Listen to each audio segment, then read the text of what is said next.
Pastikan keaslian oli yang harus kita aplikasikan ke mesin pendingin. Jangan sampai kita ganti oli, barang konsumen rusak. Sama-sama M Karate, yang satu RL68, yang satu RL32H. Jangan salah pilih, pastikan keaslian oli. Jangan mau cari untung, taunya buntung. Jangan di skip videonya, silakan Anda simak, semoga saja bermanfaat. Oli RL68 baru dibeli, rencana mau dimasukin ke mesin pendingin, aplikasi minus 15 derajat. Untuk memastikan kelayakan oli ini bagus atau tidaknya, kita harus tes dulu bagus nggak oli ini sebelum kita masukin ke sistem. Seandainya oli bermasalah, wow, sayang, kita ganti barang orang nantinya. Untuk itu bagaimana cara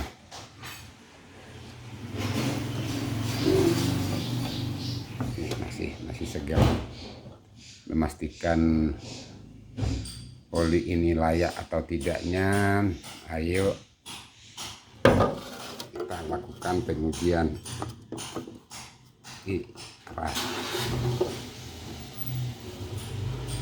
Buka dulu,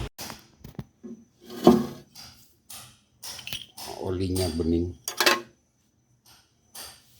Tapi apakah bening ini layak kita pakai untuk aplikasi Lotem atau tidak?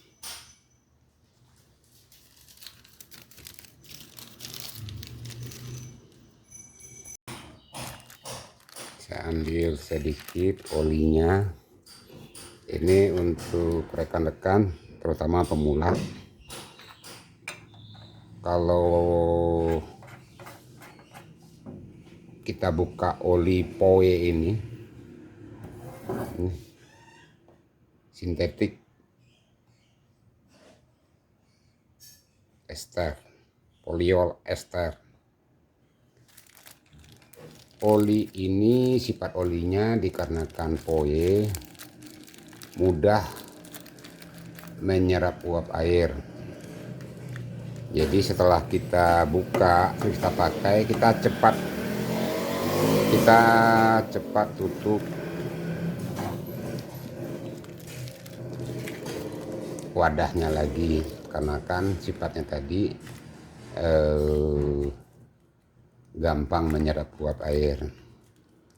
Contoh saja, banyak AC yang sekarang pakai R32, R410 ya, rata-rata untuk pemain AC. Bayangkan olinya bening begini berubah jadi hijau, hijaunya kental. Itu dikarenakan oli terkontaminasi dengan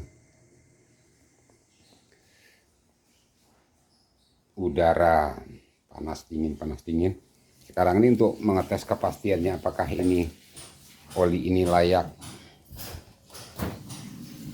dipakai untuk Lotem atau tidak, kita masukin ke dalam kulkas. Kita tunggu sekitar 2 jam dan kita maksimalin temperatur, kita maksimalin. Jangan dikasih ini isinya banyak banget lagi, supaya memastikan oli ini layak enggak kita masukin ke dalam sistem pendingin low temp. Bikin kalau untuk chiller kagak ada masalah, ngerinya kalau sudah di freezer beku, ngerinya di evaporator beku. Kemarinnya ada teman dia ganti oli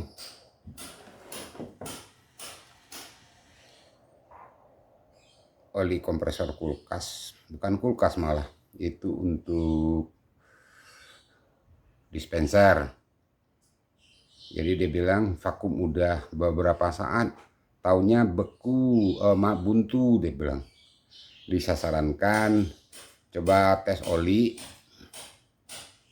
masukin ke dalam kulkas, taunya 2 jam dimasukin ke dalam kulkas, oli ini berubah jadi gel. Jadi mampat di ujung kapiler oli berubah jadi gel, makanya terjadi mampat, olinya mampat, sistem mampat jadinya. Oke, saya tunggu dulu sampai beku esnya. Wow, olinya begini jadinya, olinya jadi gel. Jadi bayangkan nantinya kalau masuk ke sistem di evaporator, pastinya oli ini tidak akan balik ke kompresor.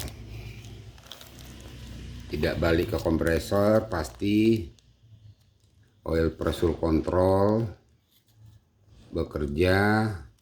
Kalau ada oil pressure control tidak ada masalah, berarti tekanan oli kurang, mesin mati. Seandainya unit tidak ada oil pressure control, apa yang akan terjadi? Yakinlah kompresor akan hancur, berantakan, karena kan pelumasnya tidak ada, terbawa ke sistem. Ini belum, baru nyampe setengah jaman saya masukin ke dalam kulkas, udah berbentuk gel dia. Apalagi di minus 30, udah pasti kulkas ya, paling ya 23. Itu pun saya sebentar nih, setengah jaman masukin dalam kulkas, kejadian begini. Jadi di sini saya hanya berbagi pengalaman. Kalau oli yang murah beginilah contohnya nih, jangan masukin ke unit low temp, mungkin ke high temp boleh-boleh aja, dikarenakan nggak beku di evaporator. Kalau udah untuk ruangan masih high temp, untuk AC mungkin masih bisa layak juga lah kita pakai untuk scroll atau rotary. Tapi kalau udah semi hermetik, kompresornya low temp, wow, hancur. Jadi kami di sini hanya berbagi pengalaman. Ini nggak tahu, kemarin pesan oli, taunya yang datang ini RL68. Curiga juga dengan harganya sangat murah. Untung tidak masuk ke mesin. Bayangkan kalau ke mesin 25 PK hancur. Pasti kita sebagai teknisi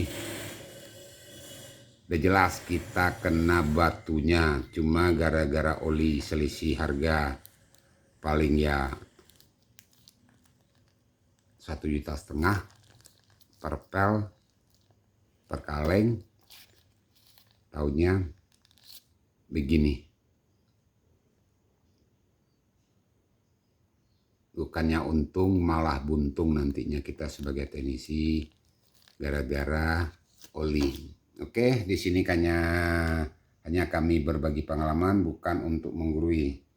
Salam dingin dan salam beku, karena ini untuk beku, mesin beku-beku nih di minus 15. Kalau minus 15 di dalam evaporator min 20 nih udah pasti jadi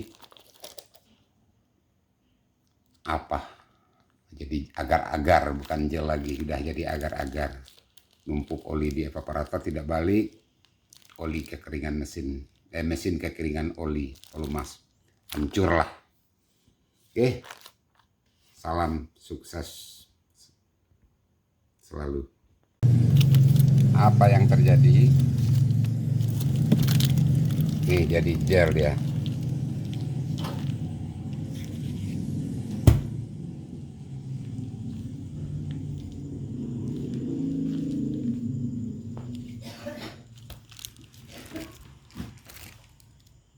Yang RL32 masih bagus, yang ini udah jadi gel, diiniin udah kayak agar-agar.